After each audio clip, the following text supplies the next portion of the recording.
마지막으로 서해 피격 사건 관련해서 김태호가 드디어 압수수색을 받기 시작했습니다. 드디어 김태호가 가는군요. 그렇게 못 보냈던 김태호를. 네. 자, 일단, 윤석열 정치검찰 조작기소 진상규명 국정조사가 열리고 있죠. 자, 여기서 서해 공무원 피격 사건에서 대통령실의 개입 의혹이 드러났는데요. 2022년 5월에 별다른 이슈가 없음에도 불구하고 NSC가 열렸어요. 그런데 이례적으로 이 자리에 해경청장과 수사국장이 참석을 했다라는 겁니다. 거기에 주진우 법률비서관까지 있었다고 하죠. 그렇습니다. 그래서 이 국방부와 해경에 당시 국가안보실 1차장이었던 김태효가 직접적으로 압력을 행사한 인물로 지목이 되고 있는데요. 특히 김성구 사단장은 김태효가 자신을 질책하면서 보도자료를 직접 수정하는 등 문재인 정부의 월북몰이로 프레임을 바꾸도록 지시했다고 증언을 했습니다.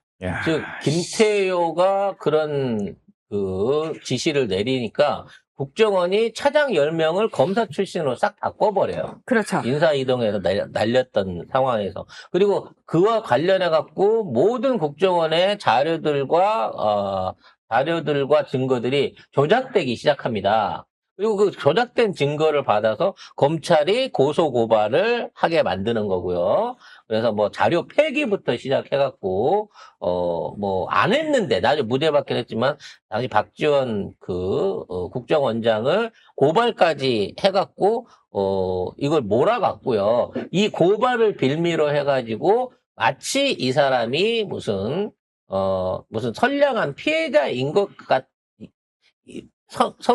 피해자인 것처럼 꾸며내기 시작했고, 그때부터 갑자기 유족 형님이 나오기 시작했고, 온 가족이 나서서 우리 아빠 살려내라 이러면서 난리를 쳤어요.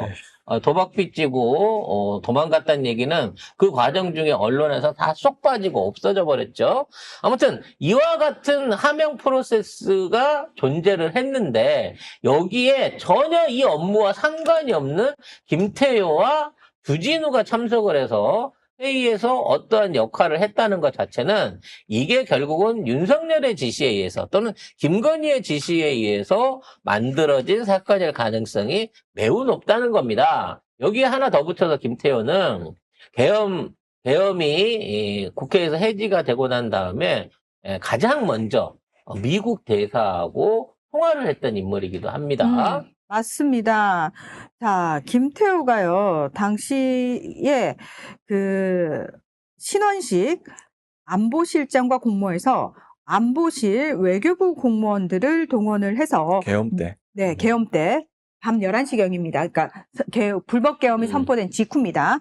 미국, 영국, 유럽연합 등 우방국들에게 비상계엄은 자유민주주의 수호를 위한 정당한 조치라는 메시지를 전달하려 했다라는 겁니다. 이미 계엄을 알고 있었고요. 그 계엄으로 인한 국제적인 반발을 잠재우기 위한 짓거리를 얘가 담당을 했다는 겁니다. 그리고 미국 대사 통화를 통해 가지고 한국의 입장, 계엄의 정당성을 주장하려고 했다는 거죠. 즉 서방 국가들에 관련한 정치 공작, 외교 공작질에 안보실의 김태효가 그 역할을 실질적으로 실행해냈다는 거예요. 직접 대가리 대 대가리로 만났으니까 왜 지가 통화를 하냐고.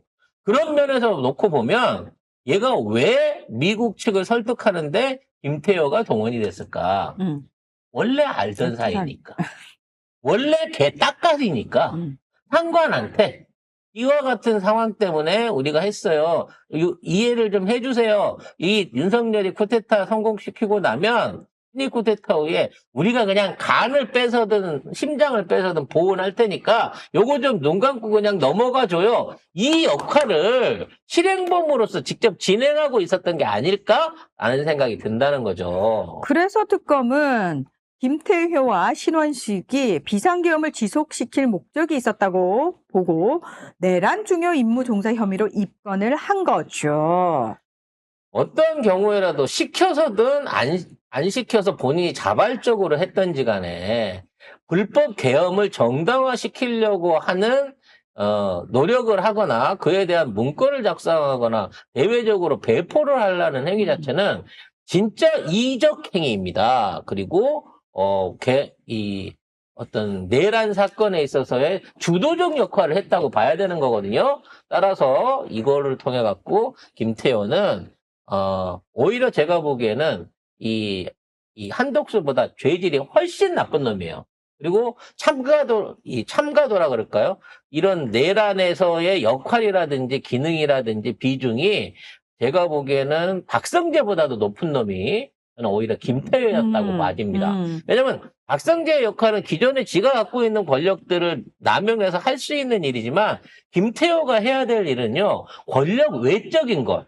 즉, 국가에 대한 외교적인 힘과 그 내용들을 지가 마음대로 변조하려고 했던 거예요. 이건 대통령 고유의 권한이거든. 외교권에 대해서는 국회도 안 건드리는데 일개 개인이 대한민국의 이익과 정반대되는 내용들을 해외에다가 그대로 이식하고 가짜 홍보를 하기 위한 노력을 독단적으로 자기 혼자서 진행을 했다. 얼마나 큰 놈이냐. 어찌 보면 얘가 이러한 거를 사후 보고한 게 아니라 사전에 보고해 놓고 또는 내통을 해놓고 나중에 해갖고 망해버렸어요. 어떡하죠?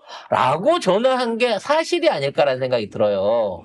이 통화 내력이라든지 김태호가 해왔던 짓거리에 대해서 아마 압수수색 증거로는 나오지 않겠습니다만 김태호가 접촉했던 외국계의 기관장들의 증언을 청취를 해봐야 된다. 그리고 얘가 얼마나 그동안 스파이질을 하면서 용산도청부터 시작해가지고 국가정보나 중요한 사안들을 외국에게 팔아먹었을지 이 부분에 대해서도 간첩 혐의에 대한 수사도 반드시 동반되어야 된다라고 생각을 합니다. 국정원 직원 와 있었던 것도 있었잖아요.